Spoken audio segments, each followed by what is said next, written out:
Hello दोस्तों, स्वागत है आपका अपने इस चैनल फैक्ट स्टडी में। आज की फैक्ट एनालिसिस वीडियो में हम बात करने वाले हैं। अभी हाल ही में आपने देखा होगा ज्ञान वापी की एक रिपोर्ट आई है जो कि दोनों पक्षों को सौंप दी गई है। बहुत से लोगों को लग रहा है कि ज्ञान वापी मामले में फैसला आ गया है, लेकिन वो मामले में किसी प्रकार का कोई भी कोर्ट का फैसला नहीं आ रहा है। फैसला आना बाकी है और उसमें बहुत टाइम लगेगा। जैसे कि राम मंदिर का फैसला ही 134 साल बाद आ पाया। उसमें अयोध्या, जिसका पहले नाम था फैजाबाद कोर्ट, उसमें ही कोर्ट में केस चलता रहा था 100 वर्ष तक, तो 102 वर्ष तक। उसके बाद मामला पहुंचा था उत्तर प्रदेश के हाई कोर्ट में, वहां पर चला था लगभग लगभग 23 वर्ष तक। उसके बाद सुप्रीम कोर्ट में 9 वर्ष तक। तो इस तरीके से बहुत लंबा समय लगा था। तो इसका मामला भी अभी इसी तरीके से कोर्ट में चल रहा है। लेकिन कोर्ट ने एएसआई को यहाँ पर सर्वे करने की अनुमति दे दी थी। 1991 में ही ये तो मांगी गई थी। कहा गया था, कुछ लोगों ने यहाँ पर अपील दायर की थी कोर्ट में कि हमें यहाँ पर अपना दर्शन करने, पूजा करने की अनुमति दी जाए, लेकिन उस टाइम नहीं दी गई थी 1991 में। उस टाइम देखिए बाबरी मस्जिद का भी मामला बहुत हाईलाइटेड था 92 में, जैसा कि बाबरी मस्जिद ढहा दी गई थी।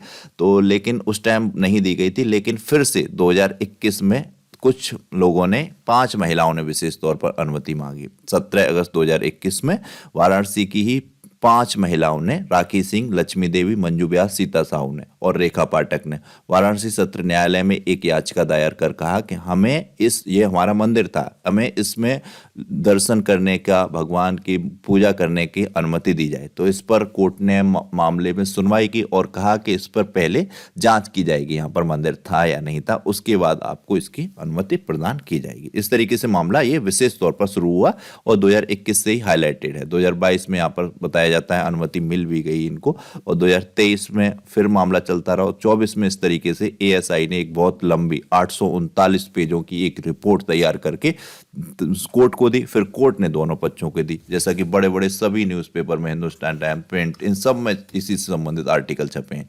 बहुत ही इंटरेस्टिंग और बहुत ही बड़ा एक मामला है पूरे देश में। जैसा कि अभी चर्चा में क्या है, राम मंदिर चर्चा में रहा। 22 तारीख को तो वहाँ प्राण प्रतिष्ठा कार्यक्रम हुआ। 24 तारीख को इसकी कोर्ट के द्वारा जो भी एएसआई की रिपोर्ट आई उसको दोनों पक्षों को सौंपा गया। और अभी मामला चल रहा है बिहार में। विशेष तौर पर नीतीश कुमार, तेजस्वी यादव ये हाईलाइटेड है, एक्स अकाउंट पर लगातार ट्रेंड कर रहे हैं, सरकार गिर गई है, दोबारा सरकार बनेगी, क्या होगा क्या नहीं होगा।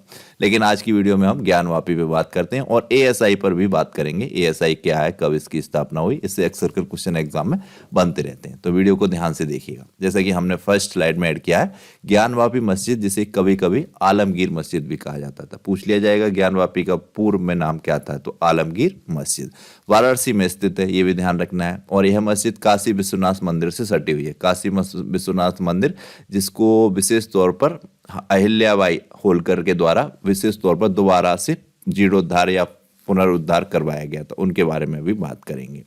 और 1669 में बताया जाता है कि आक्रमणकारी या अंग्रेज मतलब मुस्लिम शासक औरंगजेब ने इस प्राचीन विश्वेश्वर मंदिर को तोड़कर यहाँ पर ज्ञानवापी मंदिर बना दिया था।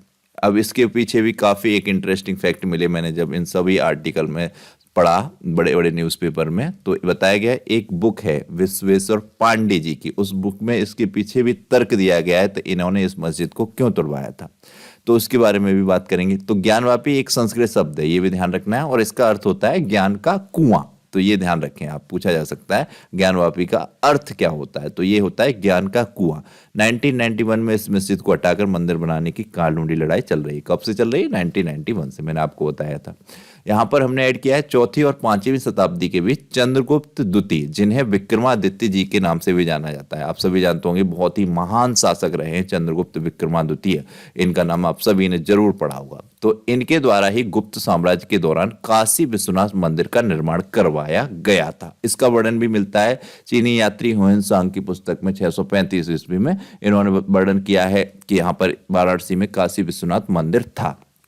फिर इस मंदिर को किसने तोड़वाया? सबसे पहले औरंगजेब का नाम तो बहुत बाद में आता है 1669 में। उससे पहले ये एक बहुत ही दुष्ट व्यक्ति था, मोहम्मद गौरी। इसने विशेष तौर पर अभियान सा चला दिया था कि मंदिरों को तोड़वाया जाए और मस्जिदों का निर्माण करवाया। अगर ये व्यक्ति इस तरीके का कार्यक्रम नहीं चलाता तो आज देश में इस तरीके की स्थिति नहीं बनती कि इस मस्जिद की जगह पर मंदिर है, इस मस्जिद की जगह पर भी मंदिर है।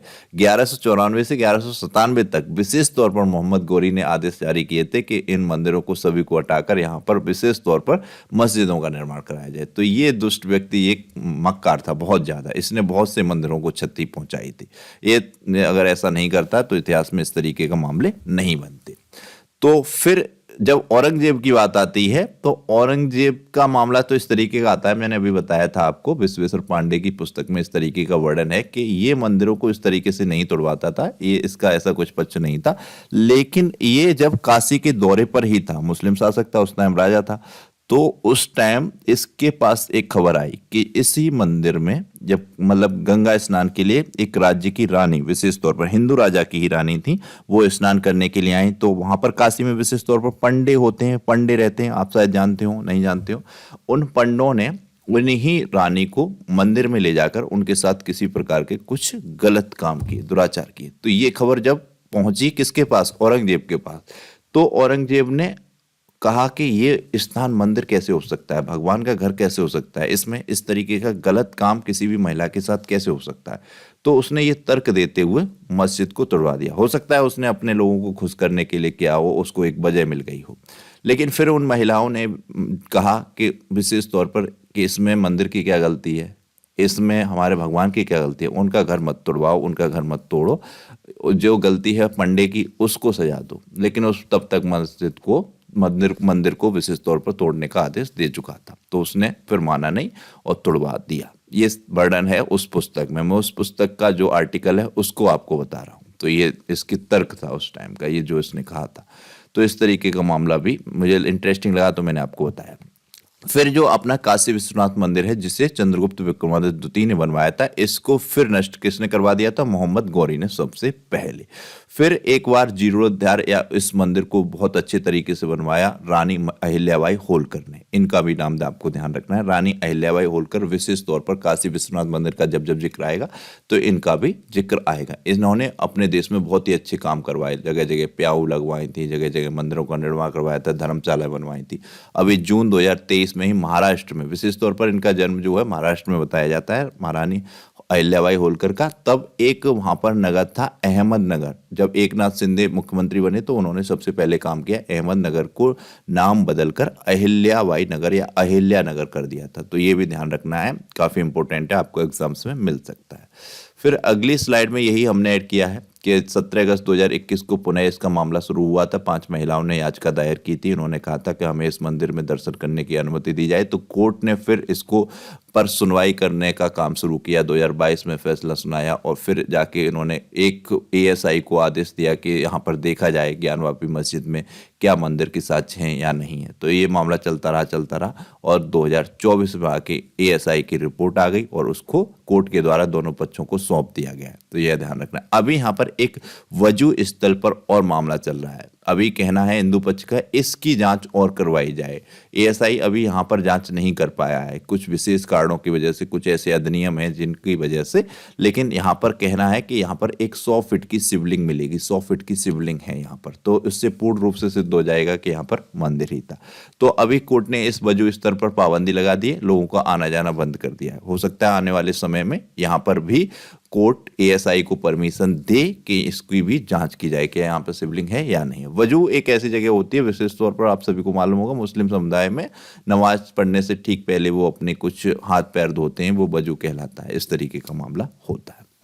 तो ये मामला चलता रहा और यही आगे हमने इस स्लाइड में भी ऐड किया है कि अभी ज्ञानवापी परिसर को लेकर क्या रिपोर्ट आई है, रिपोर्ट में क्या है। तो 24 जनवरी को जिला जज डॉक्टर अजय कृष्ण विश्वेश की अदालत ने एक अहम फैसला सुनाया जिसमें वादी पक्ष की सर्वे रिपोर्ट दी जाने का आदेश दिया। वहीं अगले ही दिन 25 जनवरी को रिपोर्ट सार्वजनिक कर दी गई। रिपोर्ट के मुताबिक ज्ञानवापी में मंदिर की संरचना के साक्ष्य मिले हैं। रिपोर्ट एएसआई की ये कहती है कि यहाँ पर पहले मंदिर था और इसने इस तरीके से बताया है कि एएसआई रिपोर्ट के ज्ञानवापी बड़ा हिंदू मंदिर था। सर्वे के दौरान 32 जगह मंदिर से संबंधित प्रमाण मिले हैं।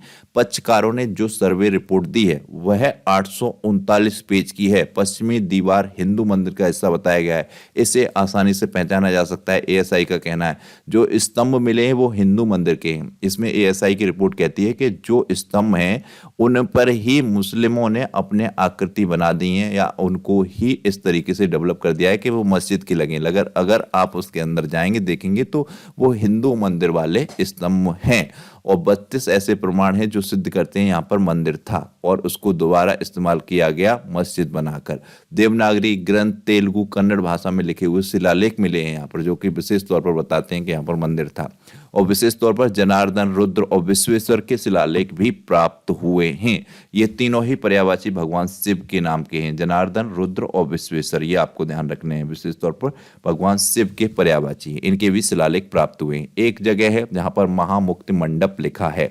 यह महत्वपूर्ण साक्ष्य बताता है कि यहाँ पर मंदिर था। एएसआई के मुताबिक मंदिर 17वीं शताब्दी में तोड़ा गया था। जैसा कि पीछे आपने देखा, औरंगजेब ने 1669 में ये मंदिर तोड़ा था। मंदिर में जो पिलर थे उन्हीं का इस्तेमाल मस्जिद बनाने के लिए किया गया।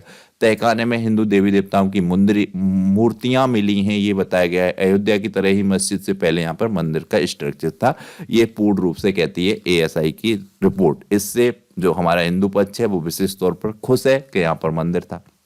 लेकिन अगर मैंने शुरुआत में ही कहा ये मोहम्मद गौरी ये ऐसा काम नहीं करता तो आज स्थिति ऐसी नहीं होती, लेकिन इसने किया तो अब ये मामला आगे बढ़ता जा रहा है। वैसे होना तो ये नहीं चाहिए कि मंदिर मस्जिद पर ही लोग लड़ते रहें। लोगों को डेवलपमेंट करना चाहिए, एक दूसरे के साथ प्रेम भाव से रहना चाहिए, आगे देश को विकसित हो इस तरीके का काम करना चाहिए। साइंस में तरक्की करें और चीज़ों में तरक्की करें, इस चीज़ और ध्यान देना चाहिए देश की डेवलपमेंट पर, ना कि इस पर कि यहाँ पर मंदिर था या मस्जिद था। अगर मंदिर है तो वाकई में मैं तो कहता हूँ मुस्लिम पक्ष को ही स्वतः ये बात स्वीकार लेनी चाहिए कि हाँ यहाँ पर मंदिर था, लीजिए आप मंदिर। और अपने लिए अगर उनको चाहिए मतलब नमाज के लिए मस्जिद तो एक दूसरी जगह ले लें, कोई दिक्कत नहीं है। लड़ाई फड़ाई झगड़ा भगड़ा का कोई मतलब नहीं है इस तरीके से। क्योंकि देखिए मतलब कि भगवान श्री राम मतलब कभी ये नहीं चाहेंगे कि कहीं पर किसी प्रकार की अराजकता फैले, सिर्फ इस बात पे कि भगवान जी का यहाँ मंदिर था, इस बात के पीछे हिंसा हो जाए और तमाम लोग की जान चली जाए, ऐसा कभी भगवान स्वयं नहीं चाहेंगे। तो ऐसे मामले ना बने, जो भी एक अच्छा सहमति से फैसला हो वो हो। मेरा तो कहना यही है। आप भी अपना राय दीजिएगा किस तरीके से क्या कह सकते हैं। पर हाँ, अराजकता का माहौल नहीं रहना चाहिए। हमारे देश में सभी धर्म सर्वधर्म समभाव वाला देश है, तो प्रेम पूर्वक तरीके से सभी को रहना चाहिए, ये चीज़ सही है। एक क्वेश्चन हमने यहाँ पर ऐड किया है, राम मंदिर को किस शैली में बनाया गया। काफ़ी इंपॉर्टेंट क्वेश्चन है, आगामी एग्जाम्स में आपको ये मिलेगा। साथ में ही यहाँ पर मैं ये भी पूछना चाहूँगा, ये जो शुरुआत की शैली दी गई है नागर शैली और द्रविड़ शैली, इसमें कौन सी उत्तर भारत की शैली है, कौन सी दक्षिण भारत की शैली है, इसको बताइएगा। और 4 ऑप्शन में से आपको आंसर तो करना ही है कि राम मंदिर किस शैली का है। तो ये वीडियो कैसा लगा प्लीज़ कमेंट बॉक्स में बताइएगा, फीडबैक कीजिएगा, वीडियो को लाइक और शेयर कीजिएगा, चैनल को सब्सक्राइब कीजिएगा, बेल आइकन को प्रेस कीजिएगा। Thank you so much.